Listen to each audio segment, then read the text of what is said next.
Hello again, friends. Don Eichhorn here, bringing you God's honest truth. This is part 2 of the little series that I'm doing at this time on dangerous teachings that most Christians accept as true. This particular one is going to be on the supposed great end-time revival. So let's jump into Scripture for this short video and see what we can find about this topic. Once again, before we get into the topic at hand, I want to address the difference again between bad teaching and dangerous teaching.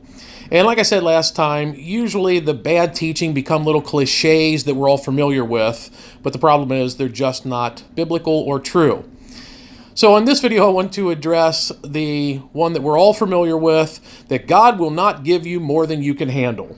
Well, that is simply not true.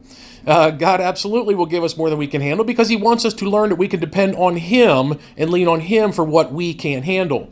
The verse that people are misquoting when they try to present this teaching comes from 1 Corinthians 10:13, where it reads, "God is faithful. He will not let you be tempted beyond what you can bear. But when you are tempted, He will also provide a way out so that you can endure it." What this verse is actually saying is you do not have to sin.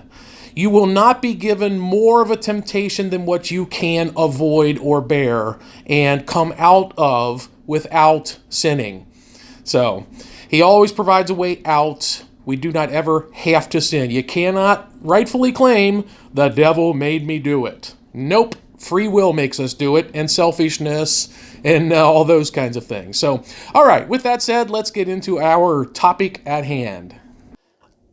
I have heard talk about the great end times revival from the very beginning of my Christian walk, from everywhere, even people that I greatly respect.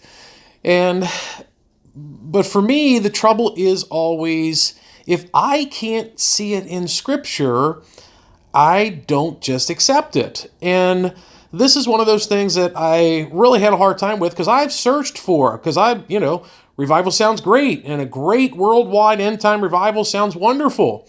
And that's encouraging and happy, and, the church is going to be successful. But I could never find the Scripture on it. Well, somebody pointed out to me, well, it's in this verse right here. And it comes from, supposedly, Matthew 24, verse 14. And this is right in the middle of Jesus talking about the end times, the last days, what's coming at the end. And this is what it says. "And this gospel of the kingdom will be preached in the whole world as a testimony to all nations, and then the end will come." Now, what it means by the end will come in this particular place is the wrath of God will then be poured out, and that portion of tribulation will begin to unfold. But this is the only verse I have ever heard or seen referenced to the great end time revival. Now, the whole big problem with this is the church being successful in preaching the gospel to the world and it being accepted is not what this verse is talking about. To rightly understand what this verse is talking about, we have to put it into the context that it is sitting in. And what we see before this verse in chapter 24 is Jesus talking about the last days, the end times, when He's about to return. But He's talking about, first of all, the great deception. Don't see to it that you're not deceived, because there's going to be things that come that are going to deceive many. And He talks about great persecution of His church, of the body of believers.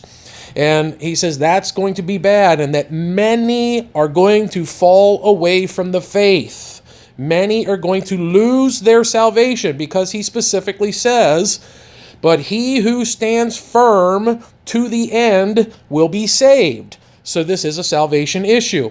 And then this verse 14 that we're talking about, immediately follows that. So he's talking about the difficulties for Christians from all the nations in the world, that many are going to fall in their faith because of the persecutions and all of the people of the world coming against Christians, and that only those who stand firm in their faith to the end will be saved. And then this is the end that he's talking about when he says, and this gospel of the kingdom will be preached in the whole world as a testimony to all nations, and then the end will come. Now, the end he's talking about, like I said before, is in the middle of the tribulation, and this is right before the rapture happens and right before the wrath of God is about to be poured out. Now, we're going to shift over to the book of Revelation because it's a bit more expanded in the storyline to see just where this fits in and what this event actually is that Jesus is describing about the gospel being preached in the whole world. Who's preaching it and at what time? So when we go to the book of Revelation, we see that the story of the tribulation period is told 2 times, basically from chapters 6 through 11, and then chapters 12 through 16, with 2 different focuses. But the events in each of those cases parallel perfectly what we just talked about in the Matthew text, where we see the great deception of the Antichrist, the great persecution of the entire world aligned with the Antichrist, death and imprisonment and all this kind of stuff for Christians, and many fall away from the faith, and those who don't are pursued and persecuted. It's a very, very difficult time.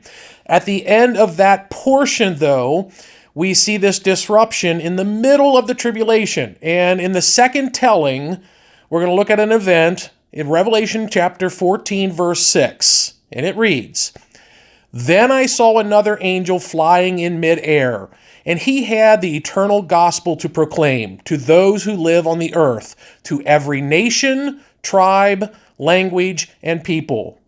Folks, this is the event that Matthew is describing, or Jesus is describing in Matthew when he says, "And this gospel will be preached in all the world." It's this angelic messenger who proclaims the eternal gospel in the entire earth after 3.5 years of persecution of the church, as the church is about to be raptured out and the wrath of God is about to begin.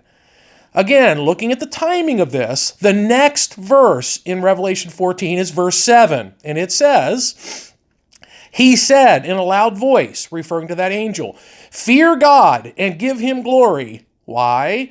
"Because the hour of his judgment has come." It's now time for the judgment of God. "Worship him who made the heavens, the earth, the sea, and the springs of water." So, perfectly paralleling the Matthew text about the end times is both tellings of this tribulation period in the book of Revelation. So the event perfectly timed in Matthew is talking about this angelic messenger. It's like God's last call before he collects his people. He has his angel, his messenger from heaven, preach the eternal gospel to the entire world. And then as we would go on, if we were to go on in the book of Revelation, chapter 14, we see the rapture happen. It's the next thing that happens. And if you go to Matthew 24, you see after that declaration in verse 14, the next thing that happens is the rapture. And if you go back into the first telling in Revelation in chapter 7, you see the tough events and then the rapture. And then followed within all of those is the wrath of God. So the church is not here for the outpouring of the wrath of God, but we're here for the outpouring of the wrath of the Antichrist. But this message of the gospel reaching the entire world is an angelic messenger right before the rapture at the midpoint of the 7-year tribulation period. Not the successful mission of the church reaching the entire world and bringing them to the point of revival in the last days. The reason that this teaching is dangerous and not just bad or wrong is when people are looking for a revival, exciting, wonderful, successful times, and what is truly around the corner is persecution, suffering, death, imprisonment, The deception is going to be much stronger when you are not preparing to overcome deception, as Jesus warned us to in these days. This is why it's dangerous teaching, not just wishful thinking. You have to be preparing for hard times to endure hard times. You can't be searching for a party and be ready for when devastation comes. Okay, friends, thanks for listening once again. I appreciate that. And if you would, please like, share, subscribe, comment. I really appreciate when you guys participate in those ways. And especially subscribe, because there's no other way. I'm not advertising these any other way. So if you don't get notification, you won't know about them. So if you like them, please do these things so that we can stay connected. All right, thanks again. And this is, again, Don Eichhorn bringing you God's honest truth. Have a blessed day.